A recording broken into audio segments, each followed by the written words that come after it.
ফেরাউন তার স্ত্রীকে কেন হত্যা করেছিল। মূসা আলাইহিস সালাম যখন ফেরাউনকে ইসলামের দাওয়াত দিল, তখন ফেরাউন আল্লাহকে অস্বীকার করল।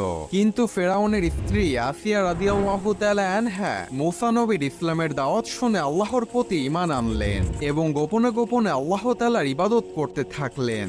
ফেরাউন একদিন জানতে পারলেন তার স্ত্রী ইসলাম ধর্ম গ্রহণ করেছে এবং গোপনে আল্লাহর ইবাদত করছে। ফেরাউন এই খবর শুনে প্রচন্ড রেগে যান এবং তার স্ত্রীকে ডেকে বলেন, তুমি কি সত্যি আমার বিরুদ্ধে গিয়ে মূসা নবীর ইসলাম ধর্ম গ্রহণ করেছো? আসিয়া তখন সাহসের সাথে উত্তর দিয়ে বললেন, হ্যাঁ, আমি আল্লাহর উপর ঈমান এনেছি, যিনি সকল কিছুর সৃষ্টিকর্তা। ফেরাউন তখন রাগান্বিত হয়ে তার সৈন্যবাহিনীদেরকে ডেকে তার স্ত্রীর কঠিন শাস্তির ব্যবস্থা করতে বললেন এবং তার স্ত্রীকে নির্মমভাবে হত্যা করা হলো। মৃত্যুর পূর্বে আল্লাহ তাআলা আসিয়া রাদিয়াল্লাহু তাআলা আনহাকে জান্নাতের একটি দৃশ্য দেখালেন, যা দেখে তার মুখ উজ্জ্বল হয়ে গেল এবং সে খুশি মনে মৃত্যুবরণ করলেন। সুবহানাল্লাহ।